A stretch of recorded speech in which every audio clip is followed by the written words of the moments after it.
Welcome back to Smell the Roses. So, Jay-Z finally sat down for a rare interview, and the internet is acting like we just got the final word on the man, the myth, and the mogul. But did we? Like, really? Did we? Strange, because yes, the interview gave us something. It gave us emotion, it gave us control, it gave us legacy talk, it gave us fatherhood, it gave us rap commentary, it gave us billionaire calm with just enough edge to remind you he still knows how to command a room.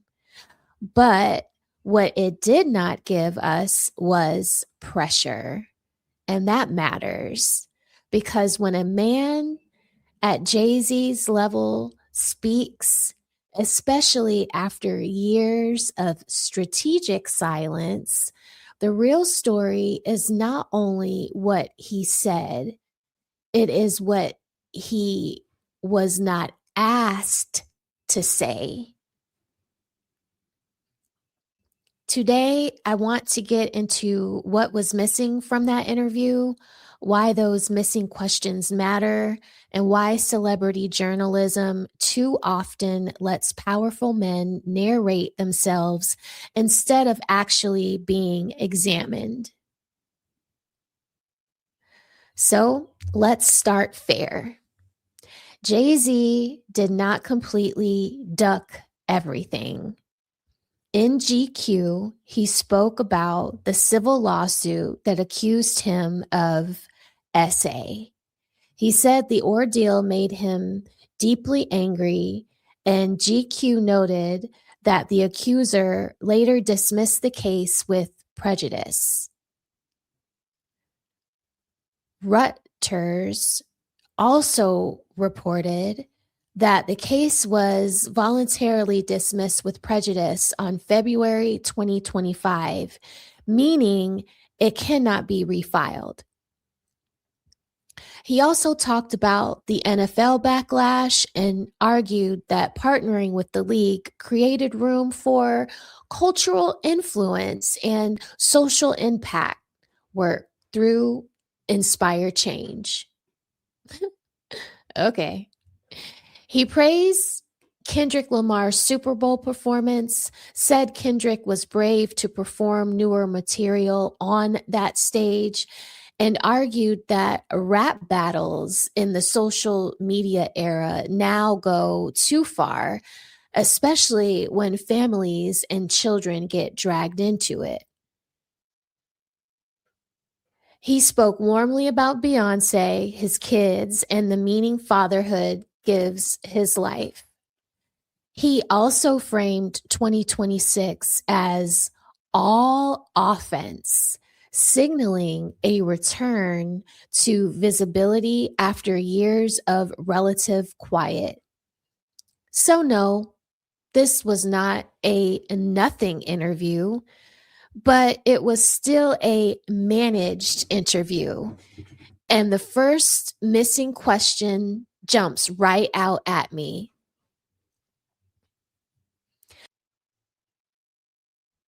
Missing question number one. What does all offense actually mean, Jay-Z? Because in the Jay-Z GQ interview, Jay-Z says that 2026 is all offense. Uh, okay, but offense in what sense? Is it music, business, image repair, narrative control, a comeback, a brand repositioning? Because those are not the same thing.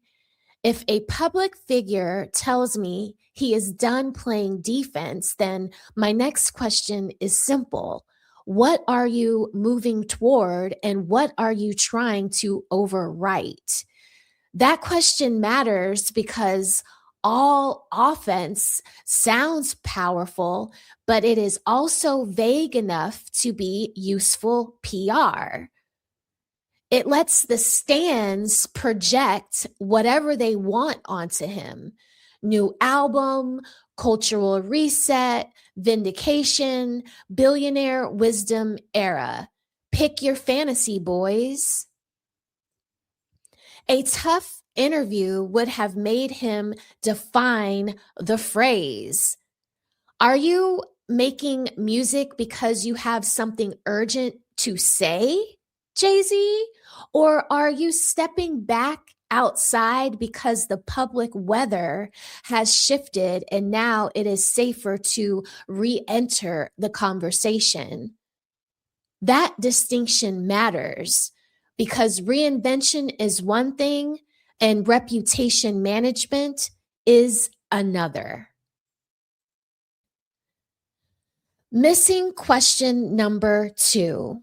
Where are the receipts on change? This is a big one.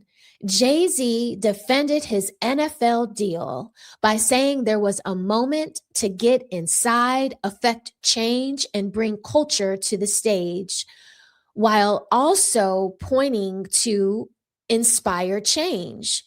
Fine. Then here is the obvious follow up. What measurable change came from that partnership, Jay-Z? Not vibes, not symbolism, not look who performed at halftime, everyone. What actually changed in concrete terms? What communities benefited, what politics shifted, and what outcomes improved? How much money moved? Where did it go? And what can be shown today that would not exist without your partnership? Because this is where celebrity power often gets away with too much. Aesthetic representation gets sold as structural progress, and those are not the same thing. Putting Black artists on the biggest stage in America absolutely has symbolic value. But if you're going to defend partnering with a league that was under intense criticism over Colin Kaepernick and player protest politics, then you cannot just stop at symbolism. The interviewer slash GQ magazine should have pressed for some evidence. That question matters because powerful people love language like impact, change, and access. But the public deserves numbers, not just storytelling. Missing question number 3. How do you square anti-establishment credibility with billionaire power? This, to me, is one of the biggest holes in the whole interview. Jay-Z has built an image on authenticity, hustler intelligence, Black excellence, and beating the system. But he is no longer outside the system. He is the freaking system. That is not hate. That is just reality. He is a billionaire businessman with institutional relationships, cultural gatekeeping power, corporate leverage, and enormous influence over who gets visibility and legitimacy. So the real question is, how do you understand your responsibility now that you are not the rebel, but the institution itself? That is the question. Because it is easy to critique the machine when you are fighting it. It is much harder to answer for your role once you are helping run it. And I think too many interviews let Jay-Z in that romantic space where he is still framed mainly as the brilliant outsider from Marcy who beat the odds. That story is true, but it is incomplete. He is also a man who represents what happens when counterculture becomes capital. And that transformation deserves some freaking scrutiny.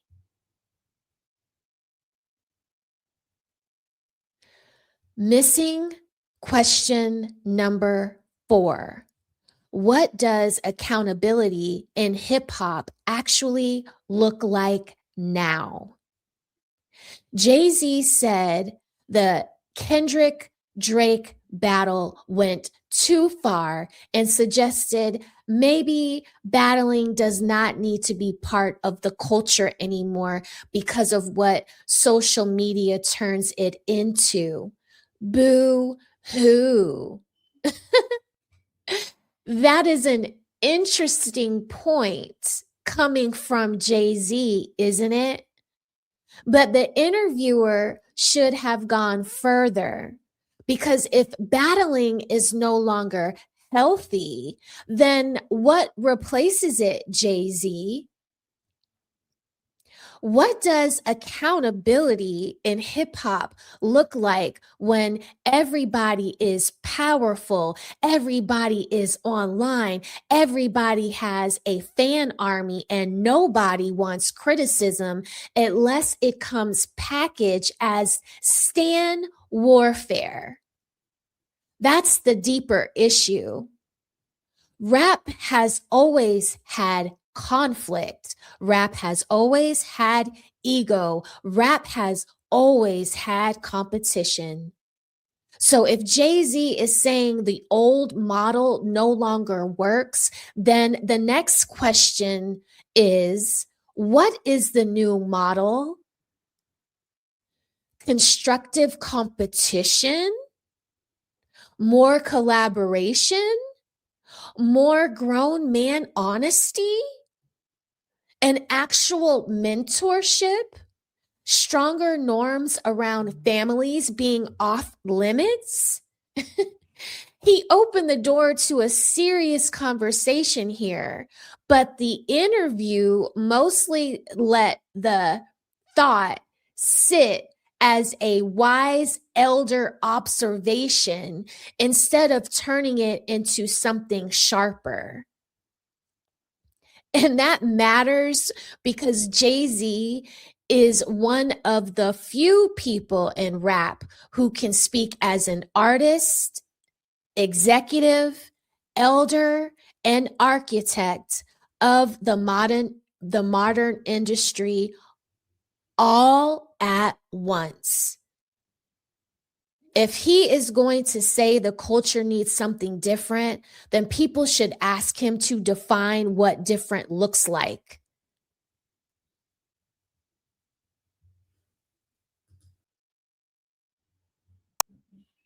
Missing question number 5.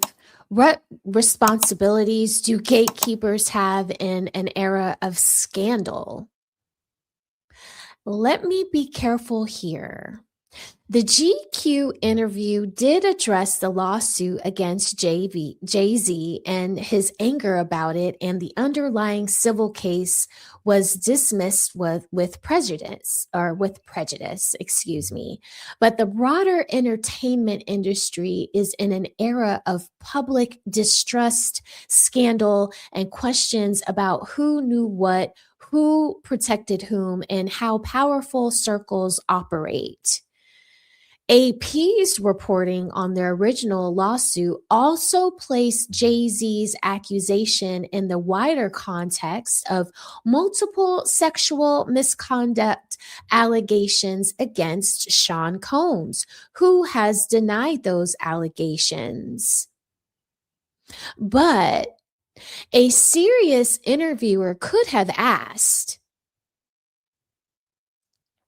In a moment when the public is questioning the ethics of elite entertainment circles, what should accountability look like from the people at the top? Not are you guilty by association, not defend every photo or every white party. That would be a lazy.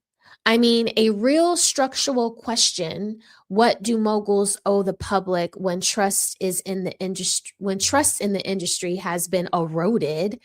What standards should powerful men set? And what should change about access, silence, loyalty, and protection in celebrity ecosystems?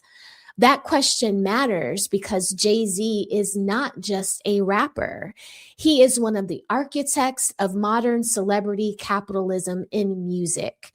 If anyone has the stature to speak honestly about power and complicity in the industry, it is him. And yet, the conversation stayed mostly personal, not structural.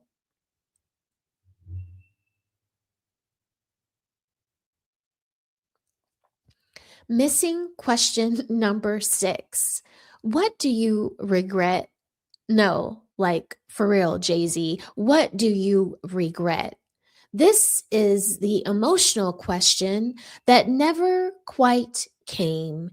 Not what challenged you, not what hurt, not what did you learn. I mean, what do you freaking regret?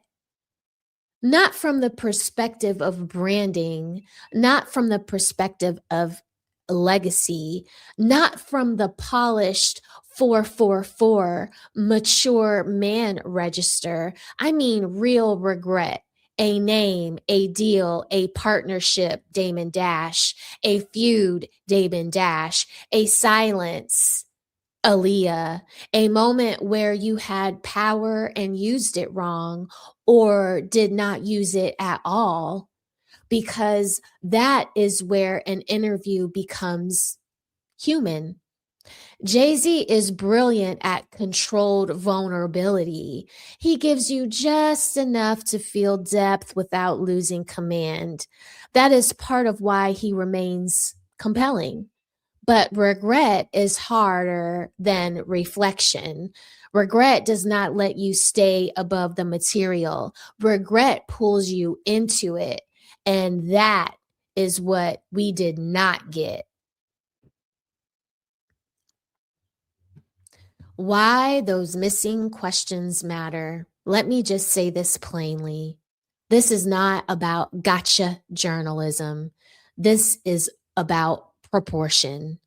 When regular people are questioned, they get cross examined by life every day. Their finances get judged, their morality gets judged, their contradictions certainly get judged. But when celebrities, moguls, and cultural kings sit down for glossy magazine interviews, they often get something closer to myth maintenance, a little honesty, a little pain, a little style, a little access, a little wisdom. And then the hard edges are smoothed over. That matters because interviews do cultural work. They do not just report what happened, they help shape what the public is allowed to remember, ignore, excuse, admire, or move on from. And when someone as powerful as Jay Z speaks, the conversation should rise to meet that power, not bow to it.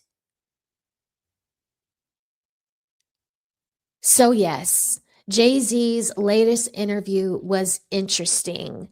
I see you stands all over the internet just eating it up. Nom, nom, nom, nom, nom, nom, nom. Yes, it gave us a more candid version of him than we usually get. Yes, there were real moments in there, but the most revealing part of the interview may be what never got asked. He was asked to reflect. He was not really asked to account. He was asked to narrate. He was not really asked to define. He was asked about moments. He was not really pushed on systems. And when a man that has that much money, that much influence, and that much history, and that much control over culture, those missing questions are not small. They are the entire story. Because the higher the throne, the tougher the questions should be. And that is exactly why this interview still feels unfinished.